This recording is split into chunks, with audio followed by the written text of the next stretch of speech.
Welcome back to Your Daily Bible podcast on this Good Friday. Today I'm going to do something a little different. I'm just going to read to you John chapter 19 and really just let the text speak for itself. Then Pilate took Jesus and had him flogged. The soldiers twisted together a crown of thorns and put it on his head. They clothed him in a purple robe and went up to him again and again, saying, "Hail, King of the Jews!" And they slapped him in the face. Once more Pilate came out and said to the Jews gathered there, "Look, I'm bringing him out to you to let you know I find no basis for a charge against him."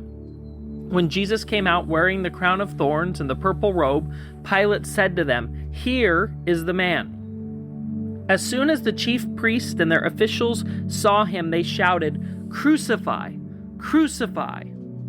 But Pilate answered, "You take him and crucify him. As for me, I find no basis for a charge against him." The Jewish leaders insisted, "We have a law, and according to that law, he must die, because he claimed to be the Son of God." When Pilate heard this, he was even more afraid, and he went back inside the palace.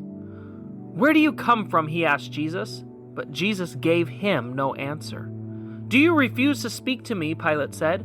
"Don't you realize I have the power to either free you or crucify you?" Jesus answered, "You would have no power over me if it were not given to you from above. Therefore, the one who handed me over to you is guilty of a greater sin." From then on, Pilate tried to set Jesus free, but the Jewish leaders kept shouting, "If you let this man go, you are no friend of Caesar. Anyone who claims to be a king opposes Caesar." When Pilate heard this, he brought Jesus out and sat down on the judge's seat at the palace, known as the Stone Pavement, which in Aramaic is Gabbatha. It was the day of preparation of the Passover. It was about noon. "Here is your king," Pilate said to the Jews. But they shouted, "Take him away! Take him away! Crucify him!" "Shall I crucify your king?" Pilate asked. "We have no king but Caesar," the chief priest answered. Finally, Pilate handed him over to them to be crucified. So the soldiers took charge of Jesus. Carrying his own cross, he went out to the place of the skull, which in Aramaic is called Golgotha. There they crucified him, and with him two others, one on each side and Jesus in the middle. Pilate had a notice prepared and fastened to the cross. It read, "Jesus of Nazareth, the King of the Jews." Many of the Jews read this sign, for the place where Jesus was crucified was near the city, and the sign was written in Aramaic, Latin, and Greek. The chief priest of the Jews protested to Pilate, "Do not write the King of the Jews, but that this man claims to be the King of the Jews." Pilate answered, "What I have written, I have written." When the soldiers crucified Jesus, they took his clothes, dividing them up into 4 shares, one for each of them, with the undergarment remaining. This garment was seamless, woven in one piece from top to bottom. "Let's not tear it," they said to one another. "Let's decide by lots who will get it." This happened that the scripture might be fulfilled that says, "They divided my clothes among them and cast lots for my garments."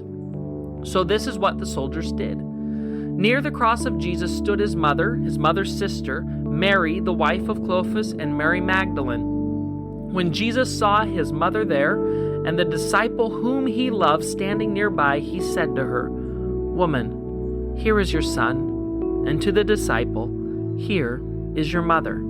From that time on, the disciple took her into his home. Later, knowing that everything had now been finished, and so that scripture would be fulfilled, Jesus said, "I am thirsty." A jar of wine vinegar was there, so they soaked a sponge in it, put the sponge on a stalk of a hyssop plant, and lifted it up to Jesus' lips. When he had received the drink, Jesus said, "It is finished." With that, he bowed his head and gave up his spirit. Now it was a day of preparation, and the next day was to be a special Sabbath. Because the Jewish leaders did not want the bodies left on the crosses during the Sabbath, they asked Pilate to have the legs broken and the bodies taken down. The soldiers therefore came and broke the legs of the first man who had been crucified with Jesus, and then the other. But when they came to Jesus and found that he was already dead, they did not break his legs. Instead, one of the soldiers pierced Jesus' side with a spear, bringing a sudden flow of blood and water. The man who saw it has given testimony, and his testimony is true. He knows that he tells the truth, and he testifies so that you may believe. These things happen so that the scripture would be fulfilled. No one of his bones will be broken. And as another scripture says, they will look on the one who has been pierced. Later, Joseph of Arimathea asked Pilate for the body of Jesus. Now Joseph was a disciple of Jesus, but secretly because he feared the Jewish leaders. With Pilate's permission, he came and took the body away.